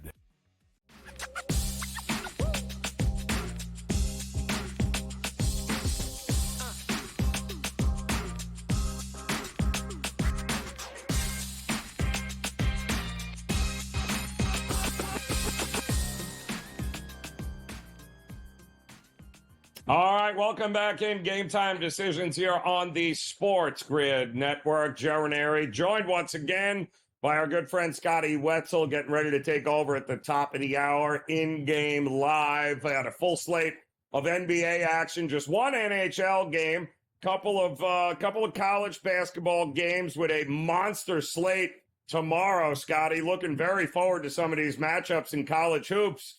But we talked Army-Navy. If it ain't broke, don't fix it. Looking at the under in that one. But we got our first bowl game there, right? So we are looking at South Alabama taking on Western Michigan. Now, all the money early came in on Western Michigan, but now all the money is coming back on South Alabama here. I'm seeing it's up to 9 now, Scott. How crazy is that? So I guess everyone's comfortable knowing who's playing and who's not playing for South Alabama, namely their quarterback. How are you leaning in this one, though? Yeah. Also, by the way, Joe, isn't it kind of weird? You have Army and Navy earlier in the day, and then you have the Salute to Veterans Bowl at night. I mean, is there not some way we can incorporate a Veterans Bowl or something along these lines with the Army Navy game? I mean, shouldn't they be playing in the Salute to Veterans Bowl? But that said, and listen, both these teams stink, right? You know, they're hard to come up with numbers as far as how good these teams are. They're both 6-6.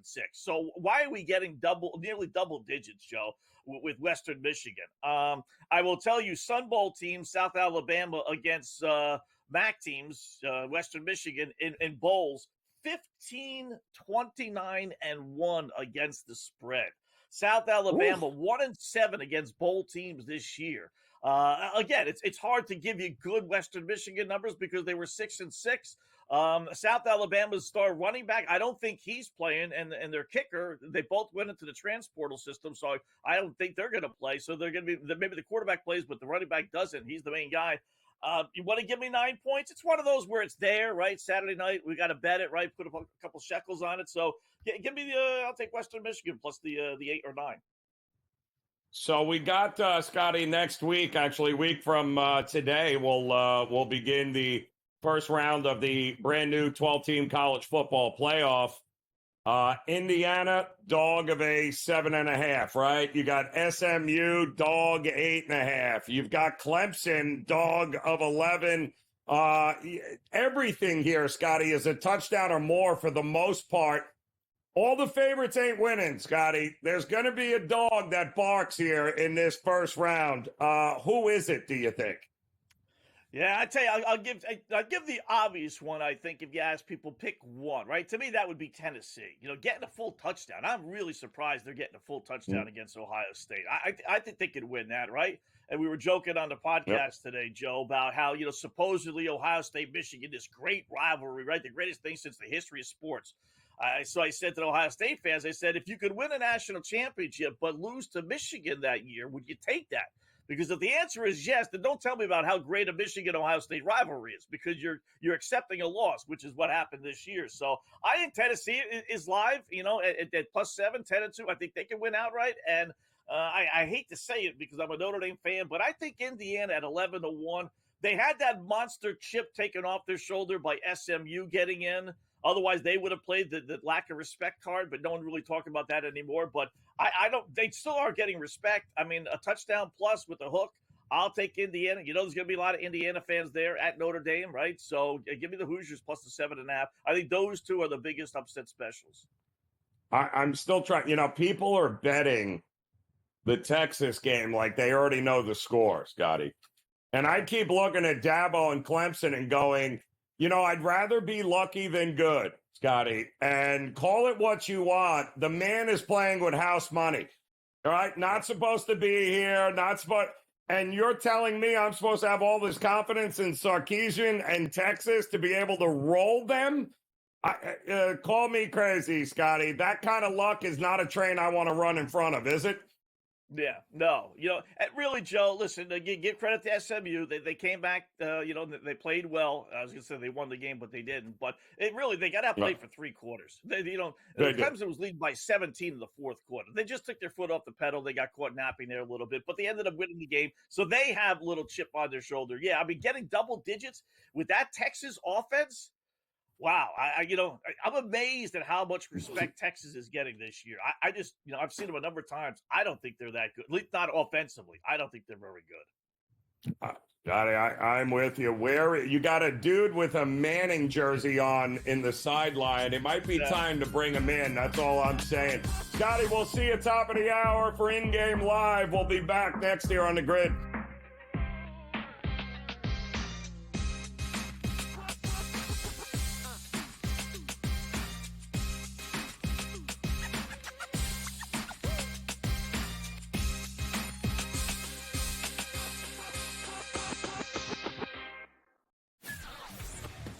Uncle Stevie can just walk up the aisle like he's at the supermarket. I'll get a starting pitcher here, I'll get a closer here, I'll get a first baseman here, and he'll just keep throwing things in the cart because there is no limit. Now he's gone, so they got to go get arms to make that team better. Because the bottom line was they were just outclassed by the Dodgers. Let's face it, they got their ass beat. Pharrell Coast to Coast, only on SportsGrid. I want the mid-major teams. I want the A-10 to get 3 bids. I want, the Missouri Valley Conference to get an extra bid. I want these teams to go ahead that are 1-bid leagues and give some of these other teams opportunities to make the NCAA tournament. Simply put, folks, when we get to the tournament, we don't care about all these teams that are big-time teams. Betting above the rim, only on SportsGrid. How do you find some of this great talent that you've brought in, who are still early in their career, might not have a ton of tape on them yet? I've been around this business, man, for almost 20 years. So a lot of these guys will tell you that I popped into a lot of gyms, sparred, or just worked on the side, or, kind of worked out, just watching. I've always loved this sport, man. I think it's the greatest. And we want to continue to put on the next up-and-coming superstars. We know we got them. Only on SportsGrid. The NFL and college, they don't operate on the same timelines, right? UNLV's head coach just got, the Purdue job this morning, where I imagine, right, UNC probably needs to know from Bill. And let's say it's late December, and we see 7, 8 teams open, and none of them want Bill. Then Bill's got to make a decision. Does he want to be a college head coach? Pro Football Today, only on SportsGrid.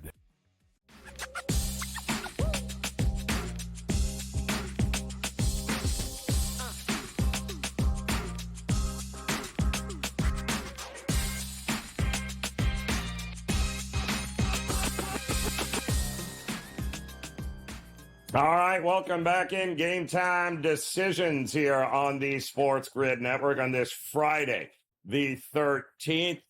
What a way to kick off what should be a great weekend in sports. Certainly looking forward to a lot of the great college basketball games we've got coming up this weekend. Some great top 25 matchups. We got Army, Navy, and college football. We also have, as we just talked to Scotty Wetzel, we'll have a bowl game taking place tomorrow night there with South Alabama taking on Western Michigan. And, of course, we're all going to be getting ready for the college football playoff. For the first time, 12 teams are going to battle for a chance at a national championship. Who will get it done? And I can tell you right now, looking at these early numbers and these lines, we started last week in championship week. We had conference championships. We didn't have any team as a touchdown or more favorite in any of those games there. And we had a couple of very big outright underdog winners in that week last week.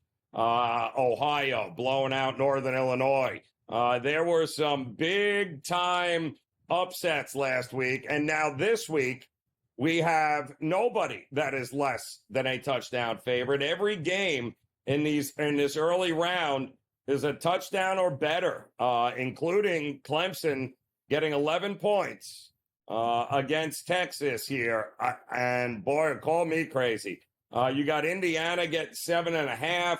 You've got Tennessee getting a touchdown or more. And, of course, you've got SMU getting more than a touchdown. These are all very live dogs as far as I'm concerned. There are going to be some games where they're going to be blowouts and they'll cover no problem. But there are at least one of these 4 games where you're going to have a pretty big dog that is going to shock the world and be able to cash a ticket. Who will that be? Will it be SMU, who had a great comeback in that second half against Clemson that fell a little bit short in the ACC championship? Will Penn State have a letdown? Listen, we all know what James Franklin and his record against top 5 teams is. The good news for him is that SMU, well, they're not a top 5 team, but a very dangerous team. And, you know, this is a marathon, not a sprint. The thing I'm going to be very interested in seeing with these college football playoff games early on is when games are in hand, if there is ever such a thing here. But when you have one team clearly beating another team there, you have to wonder what some of these coaches are going to do. Are they going to call off the dogs? Are we going to see the backdoor covers available? Are we going to see some coaches not go deep into the playbook because they know if they're getting any one of these teams here knows they're going to have to win 4 games to be a national champion now, not 1. They got to play 4. So what are we going to see play calling wise? What are you going to throw out and put on film that we haven't already seen? So I do think there is going to be an opportunity, certainly live and in-game betting with these college football playoff games, keeping in mind that, hey, teams that get out to these big leads early on, it would not shock me if they look to just go vanilla and try to run down the clock in some of these spots, leaving the back door open. I don't necessarily trust any of the coaches that are in this first round. Anybody trust Ryan Day? No. Cignetti, I think Cignetti is an interesting coach, one that might have the coaching advantage over Notre Dame there. I do think that might very well come into play this week, and that'll be the difference. Some of these coaching moves and decisions will be the difference between covering the spread and maybe even possibly losing it outright in the second half. So I think there are going to be great in-game betting opportunities, but one of these dogs, at least one, is going to be barking this week. I don't think the chalk is going to rain. I do think we are going to get an outright upset winner.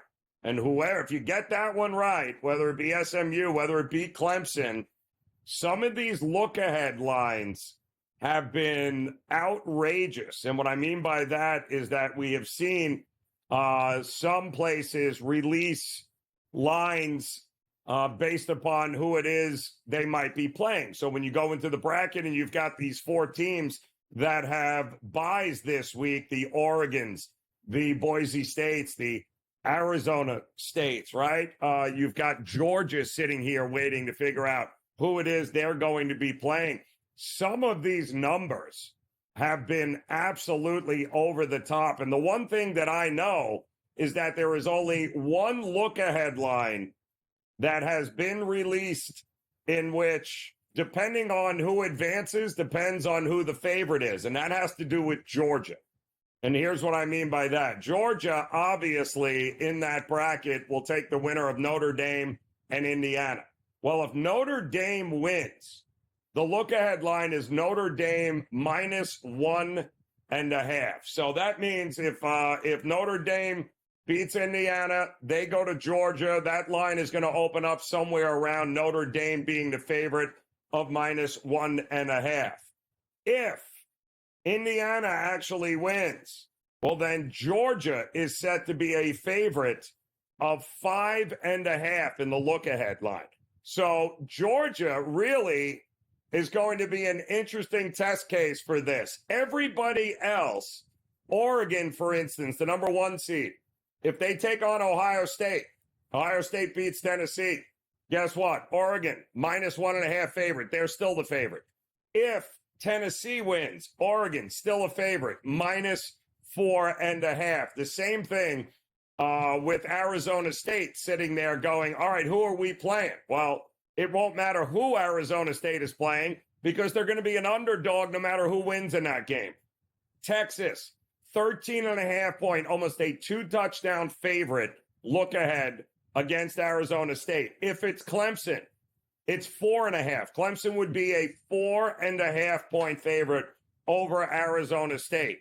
And the kicker with Boise State, and people still screaming and yelling about how did Boise State actually get in this spot? How did they get a bye? How are they a top 4 seed? Now, don't forget, unlike March Madness, where the number 1 seeds are the 4 best teams in the country, we don't have the 4 best teams in the country aren't seeded 1, 2, 3, and 4. So it's not like March Madness. You're going to have opportunities as a dog to do some damage in this tournament. But that look-ahead line for Boise State, if Penn State wins, 11.5 is what we're looking at. Penn State would be an 11.5 point favorite. SMU, it ain't much better, 6.5 point look-ahead favorite for Boise State. So Dave Sharapan in the house, and Dave, we'll talk more about this coming up. But Boise State and Arizona State are just sitting there going, so it really doesn't make a difference who we're playing. We're not supposed to win. The only game that matters would be whoever wins Notre Dame and Indiana. Georgia would only be a favorite if Indiana advances. They would be a dog. As somebody that got a bye, Dave, as one of the top 4 teams, they would not be a favorite if Notre Dame wins. So I'm wondering, do they tweak that moving forward? You know, the 4 best teams in the country are not seeded 1, 2, 3, and 4, which makes this a little bit different and unique, and maybe some opportunities to start betting some teams in the future market. We'll go over that with Dave when Game Time Decisions continues on the grid.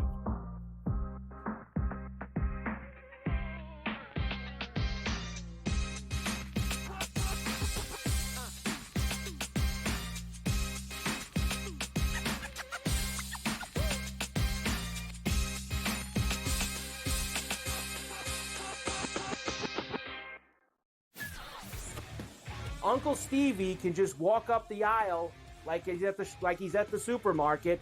I'll get a starting pitcher here, I'll get a closer here, I'll get a first baseman here, and he'll just keep throwing things in the cart because there is no limit. Now he's gone, so they got to go get arms to make that team better. Because the bottom line was they were just outclassed by the Dodgers. Let's face it, they got their ass beat. Pharrell Coast to Coast, only on SportsGrid. I want the mid-major teams. I want the A-10 to get 3 bids. I want, the Missouri Valley Conference to get an extra bid. I want these teams to go ahead that are 1 bid and give some of these other teams opportunities to make the NCAA tournament. Simply put, folks, when we get to the tournament, we don't care about all these teams that are big-time teams. Betting above the rim, only on SportsGrid. How do you find some of this great talent that you've brought in, who are still early in their career, might not have a ton of tape on them yet? I've been around this business, man, for almost 20 years. So a lot of these guys will tell you that I popped into a lot of gyms, sparred or just worked on the side or, kind of worked out, just watching. I've always loved this sport, man. I think it's the greatest. And we want to continue to put on the next up-and-coming superstars. We know we got them. Only on SportsGrid. The NFL and college, they don't operate on the same timelines, right? UNLV's head coach just got, the Purdue job this morning, where I imagine, right, UNC probably needs to know from Bill. And let's say it's late December, and we see 7, 8 teams open, and none of them want Bill.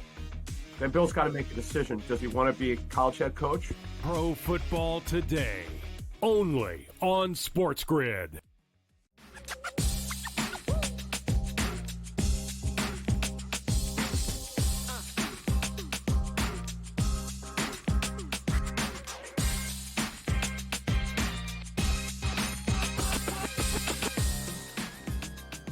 All right, welcome back in Game Time Decisions here on this Friday, the 13th. Welcome back in, Dave Sherapan joining us. And Dave, we were just talking about these college football playoff games coming up. Very interesting look-ahead numbers for the 4 teams that have a bye.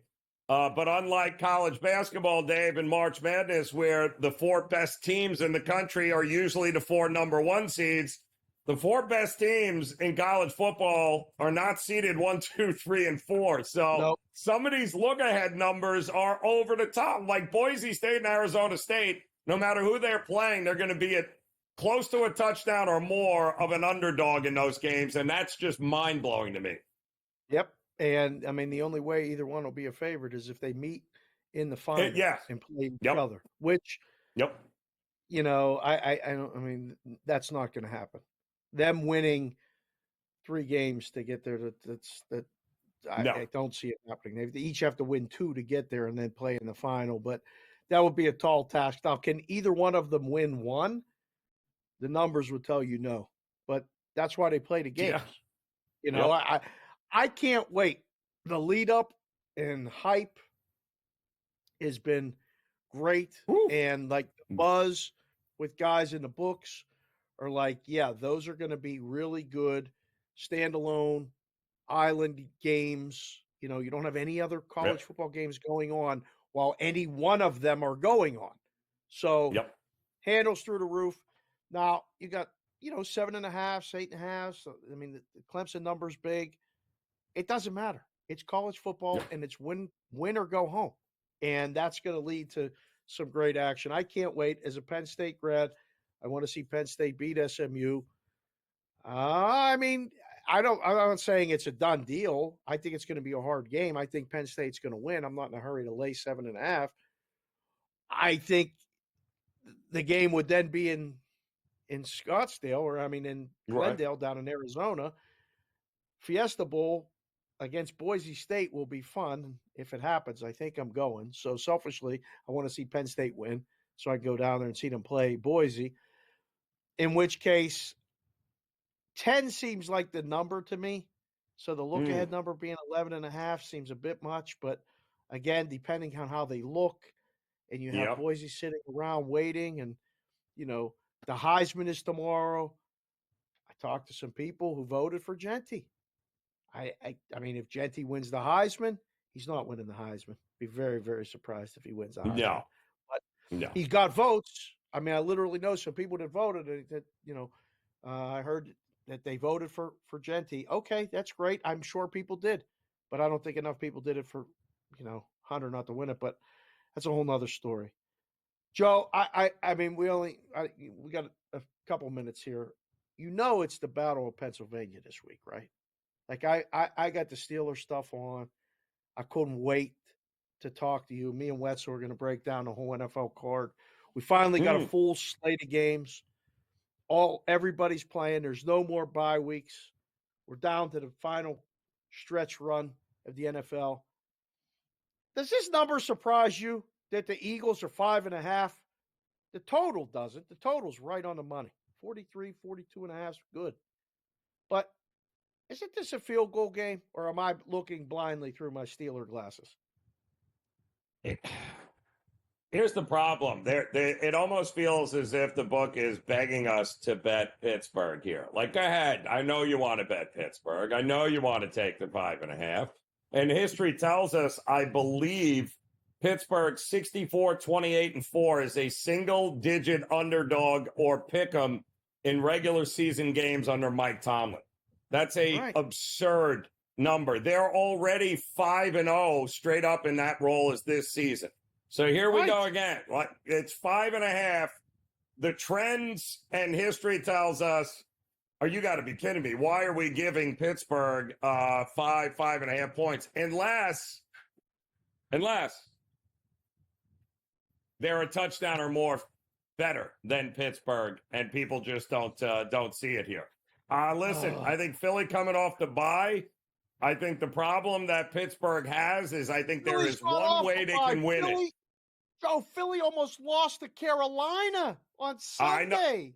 I know. They were 12.5. My fear, though, Dave, I fear is if Pittsburgh has to play from behind and Russ becomes one-dimensional, no Pickens, I believe they get picked off. And I think if they're playing from in front and holding time of possession, great. But if they find themselves down 2 scores, Dave, and Russ has now got to keep dropping back, I think that's a recipe for disaster. I think Philadelphia can beat you in more ways, and that's the only thing I would guard against in this one. I think if Philly wins, they win by 1,000,000. I think if Pittsburgh wins, it's going to be a field goal, and that's going to be the end of it. I think it could come down to a late score or something where Pittsburgh loses and Philly doesn't cover, where it's only because Pittsburgh's defense makes a couple plays, Hurts throws a pick, something happens that keeps them in the game. If Philly gets going offensively and wears them out, yes, they could win by double digits. That's for sure. The other big game this week that's been billed as a Super Bowl preview, forget the Pennsylvania game, go up to Detroit and Michigan and Buffalo and the Lions. Joe, I've gone back and forth 3 times on this game. When it first came out, I was like, oh, I like Buffalo. Let it marinate all week. I'm starting to lean towards Detroit. Then I'm coming on here with you today, and I'm thinking, got to be the Bills. It got to be the Bills. The total's 54.5. It's the highest total of the season. I'm thinking Bills, Joe. I know, your household is hopefully rooting for the Bills as well, because you're done rooting for the Jets, right? Like there's no more rooting for the Jets. You stopped that weeks ago. So what are Bills? the Jets? I have no idea what you're talking about. The Winnipeg Jets? No idea what that is. Jets? Oh, no, the New York Jets. So here's the problem. I think this game is severely correlated. If you like Buffalo, then bet the house on the under. Because if it's a high-scoring game, you're not beating Detroit in Detroit. You got to like the under if you go in Buffalo. We'll talk more about that as Game Time Decisions continues on the grid.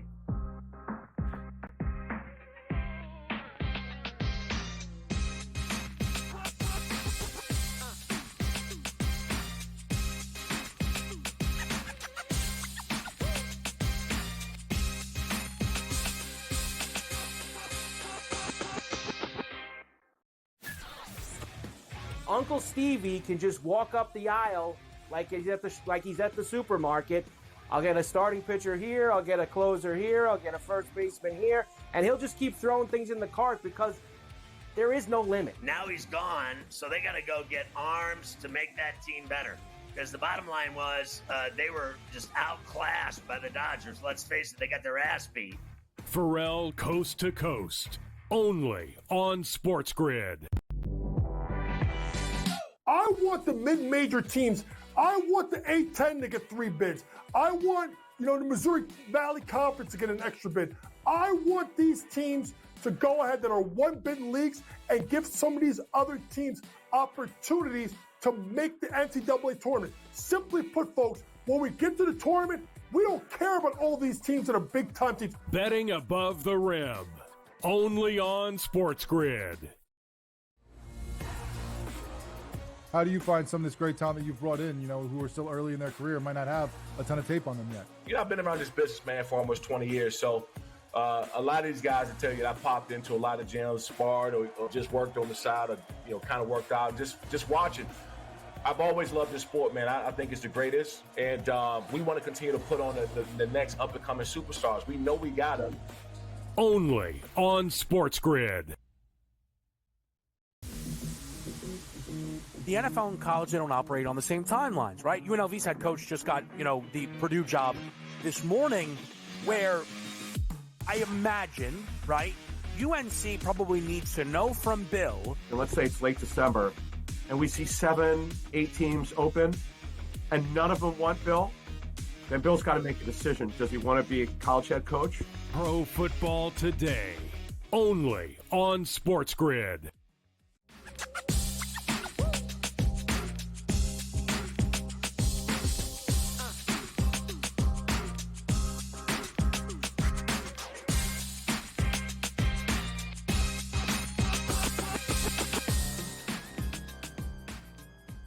All right, welcome back in Game Time Decisions as we look to close out this Friday edition. Dave Sharapan with us. He'll be taking over in a few minutes with Scotty Wetzel, getting you guys ready for what should be a great night on the hardwood. Certainly a lot of NBA action, some college basketball games underway, one NHL game, but we got a big game coming up tomorrow, Dave, with Navy and Army going at it. Everybody I talk to in the books keeps saying every time somebody bets it up, somebody bets it down. Somebody bets it up, nobody can agree, Dave, on what this total should be, except history tells us it's an under. Don't even overthink it, or what are you thinking? I can't believe it. I remember just a couple of years ago and still working in a book, we put up 31. We put up 31. And it went under, which it always did. It's crazy. But I think to take the historical information from that and apply it to this game is probably a mistake. This is a different Army team. Like, they can score. They can score quick. I think Army wins the game. If forced to make a play, it would be on Army to cover the spread. I think the game goes over. I'm convinced that there's going to be enough points from the Navy side to get this over. It's one of those, this is the end of like college football, the season. It usually is the start of the bowl games historically, but I mean, these playoff games are going to just dwarf all this other stuff. So we got college football kind of coming to an end. You know what's coming to Vegas, Joe? I don't know if you're excited about it, but the NBA Cup. The games are here tomorrow, and you got Hawks, Bucks, Rockets, Thunder. The final is Tuesday. The semifinals, those two games are being played Saturday down at T-Mobile. I'm thinking about heading down there and actually going to the games. I heard tickets are kind of affordable, so I may head down there, maybe take the kids. We'll see. But how does the Thunder not win this? They got to beat the Rockets, and then they got to beat the winner of the Bucks and the Hawks. Like, that seems pretty obvious to me. No? Listen, it does, which is what would scare me with it. But to me, I listen, the 4 games that got these 4 teams here that they had to play in the quarterfinals, 3 out of the 4 went woefully under the total, Dave. Why? Yes, sir. Because if you want to win, you got to play defense. Hands and up. Right now, give me the under in both of them. Give me the under 229.5 in Hawks Bucks, and give me the Thunder, who are either going to suffocate the Rockets to the point where Rockets will score 85 points and lose 185. Agree with you 100%. That is, I think the unders. Keep betting unders. This is not going to be Indiana of last year trying to run up and down and score 120. That is not what you're going to get with these 4 teams, I think. I like the unders, and I took the Hawks at 21-1 to win it all. So I think they can get by the Bucks here, Dave. I think they can be in the final for sure. Well, that's all you need to do is get to the final, and then you're going to lay a little short number on the money line. That wouldn't be bad. Short number, Sunday night football. I'll probably hopefully see it before that Sunday on the grid. Green Bay and Seattle. I really like Seattle, Joe. Am I missing something? I really like Seattle to win the game. I like Seattle's defense, and they're going to have to show up and show out here in this game in order to get it done. I love Seattle in teasers this week, Dave. I think them and Tampa are extremely interesting as teaser opportunities. Now get out of here. You and Wetzel cover all these games here in a couple of minutes. We'll see you over the weekend as always. Dave Sharapan stopping by, hanging out with us as we get ready to hand the baton off to Scotty Wetzel and Dave Sharapan. In-game live is coming your way. Next couple of NBA games already off and running. The Pacers taking it to the 76ers, 50-43 with about 4 minutes to go before the break. And how about this? The Wizards holding tough against the Cleveland Cavaliers, 40-38.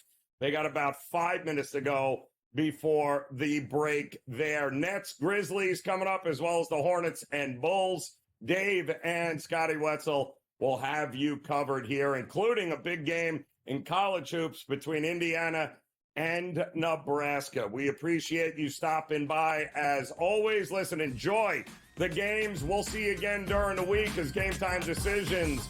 We roll on here on the grid. Good luck.